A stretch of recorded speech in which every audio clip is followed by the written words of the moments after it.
ये कहानी है एक ऐसे व्यक्ति की जिसने न केवल भारत बल्कि पूरी मानवता को आत्मविश्वास और आत्मज्ञान का संदेश दिया। एक ऐसा युग जब भारत गुलामी की जंजीरों में जकड़ा हुआ था। लोगों ने अपने भीतर की शक्ति को भुला दिया था। उस समय एक आवाज गूंजी, उठो, जागो और तब तक मत रुको जब तक लक्ष्य प्राप्त न हो जाए। ये आवाज थी स्वामी विवेकानंद की।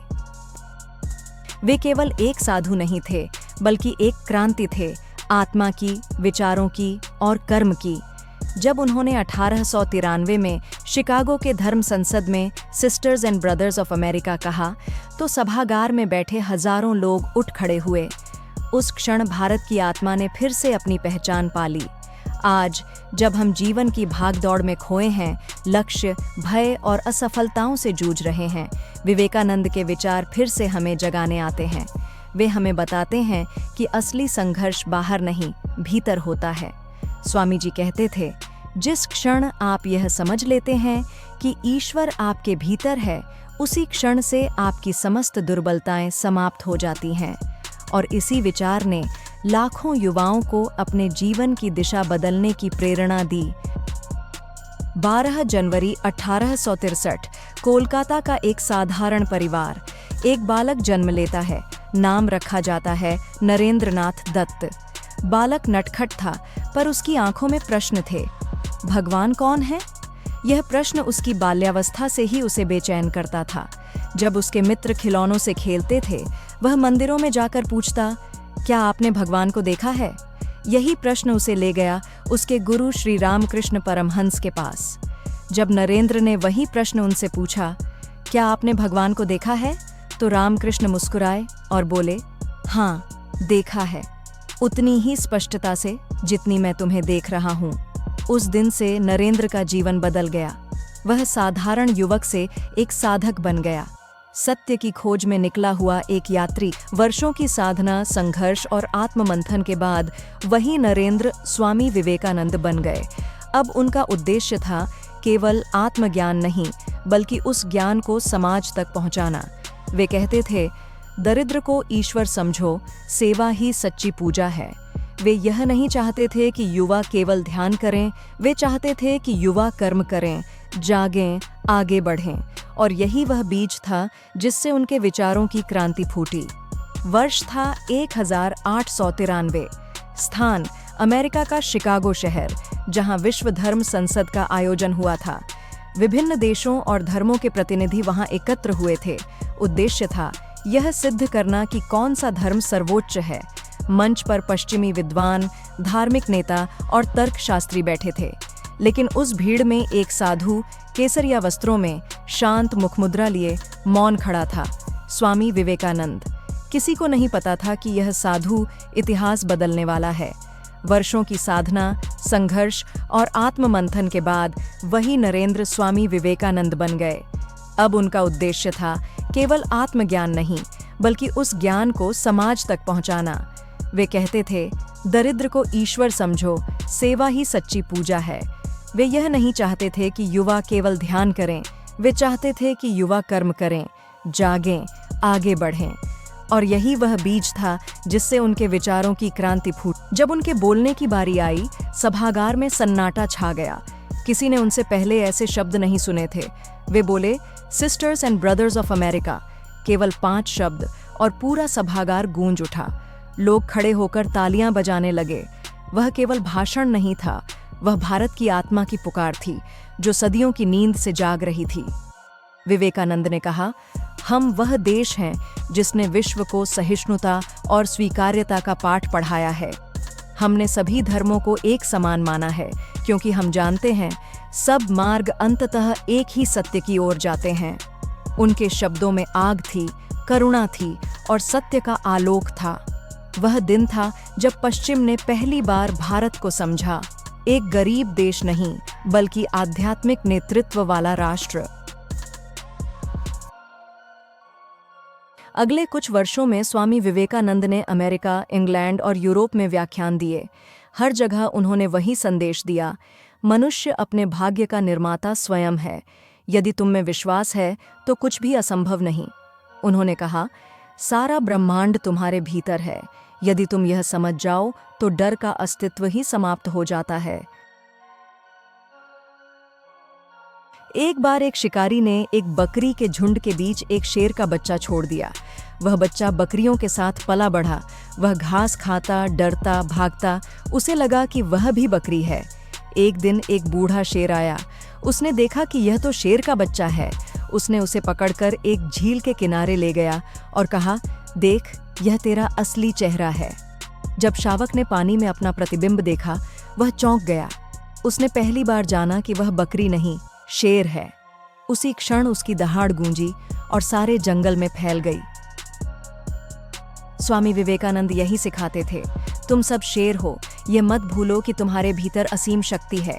जब तक तुम खुद को बकरी मानते रहोगे, डर तुम्हें खा जाएगा। पर जैसे ही तुम पहचान लोगे कि तुम शेर हो, संसार तुम्हारे आगे सिर झुका देगा। शिकागो सम्मेलन से लौटने के बाद स्वामी विवेकानंद केवल भारत नहीं, पूरी दुनिया के लिए प्रेरणा बन गए। उन्होंने कहा, भारत को फिर से जगाना है और यह कार्य उसके युवाओं को करना होगा। उनके लिए धर्म केवल पूजा नहीं था, बल्कि कर्तव्य, कर्म और आत्मबल का प्रतीक था। और यहीं से प्रारंभ हुआ एक नए भारत का निर्माण। जब हम स्वामी विवेकानंद के जीवन को देखते हैं तो हमें केवल एक संत नहीं दिखाई देता, बल्कि एक ऊर्जा, एक विचार और एक आंदोलन दिखाई देता है। उन्होंने जीवन को सरल शब्दों में समझाया। जीवन का रहस्य सेवा और प्रेम में है। उन्होंने युवाओं से कहा, तुम्हें अंदर से बाहर की ओर बढ़ना होगा। कोई तुम्हें शक्तिशाली नहीं बना सकता। जब तुम स्वयं अपने को शक्तिशाली समझोगे, तभी शक्ति प्रकट होगी। आइए जानते हैं उनके जीवन के 5 ऐसे महान संदेश जो आज भी उतने ही प्रासंगिक हैं जितने 100 वर्ष पहले थे।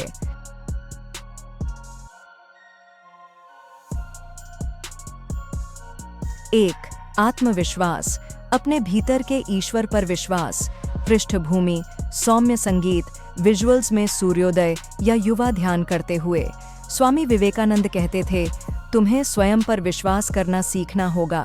यदि स्वयं पर विश्वास नहीं तो तुम ईश्वर पर भी विश्वास नहीं कर सकते। आत्मविश्वास उनके दर्शन की जड़ थी। उनका मानना था कि प्रत्येक मनुष्य में असीम शक्ति छिपी है। यह हम पर निर्भर है कि हम उस शक्ति को पहचानते हैं या नहीं। छोटी कहानी, पत्थर के भीतर छिपी मूर्ति। एक मूर्तिकार पत्थरों को तोड़कर मूर्ति बनाता था। एक दिन किसी ने पूछा, तुम इतनी सुंदर मूर्ति कैसे बनाते हो? मूर्तिकार मुस्कुराया और बोला, मैं कुछ नहीं बनाता। मूर्ति तो पहले से ही पत्थर के भीतर होती है। मैं बस अनावश्यक पत्थर हटा देता हूँ। यही बात विवेकानंद ने जीवन के लिए कही। तुम्हारे भीतर महानता पहले से है, बस डर, आलस्य और संदेह के पत्थर हटाने हैं। 2. निडरता, भय रहित जीवन ही सच्चा जीवन। स्वामी विवेकानंद कहते थे, भय ही सबसे बड़ा पाप है। जब तक तुम डरते रहोगे, तब तक तुम कुछ नहीं कर पाओगे। वे कहते थे, arise, awake and stop not till the goal is reached. उनके लिए निडरता केवल बाहरी साहस नहीं थी, बल्कि अपने विचारों में दृढ़ता थी। छोटी कहानी, पुल पार करने वाला साधु। एक बार एक साधु नदी के किनारे पहुंचा। सामने तेज धारा थी। लोग बोले, मत जाओ, डूब जाओगे। साधु ने बस मुस्कुराकर कहा, डर के कारण ही लोग पार नहीं जाते। मैं पार इसलिए जाऊंगा क्योंकि मैं डर को स्वीकार नहीं करता। वह पानी में उतरा, कदम दर कदम बढ़ा और पार पहुंच गया। विवेकानंद ने कहा था, एक विचार लो, उसे अपना जीवन बना लो, उसी में जियो, उसी के बारे में सोचो, वही तुम्हें महान बना देगा। 3. सेवा, मनुष्य की सेवा ही ईश्वर की पूजा है। पृष्ठभूमि, भावपूर्ण और शांत संगीत। विवेकानंद का सबसे गहरा संदेश था सेवा। वे कहते थे, दरिद्र नारायण की सेवा करो। जिसे तुम गरीब समझते हो, उसमें भी वही ईश्वर वास करता है। उनके लिए धर्म का अर्थ केवल पूजा पाठ नहीं था, बल्कि करुणा और कर्म था। छोटी कहानी, असली पूजा। एक दिन एक व्यक्ति मंदिर में पूजा कर रहा था। उसी समय एक भूखा बच्चा दरवाजे पर आकर बोला, भूख लगी है। वह व्यक्ति बोला, रुको, पूजा खत्म होने दो। तभी एक आवाज भीतर से आई, यदि तू सचमुच मेरी पूजा करना चाहता है तो पहले उस बच्चे को भोजन करा। यही विवेकानंद का संदेश था। सेवा ही सच्चा साधन है, सेवा में ही ईश्वर बसता है।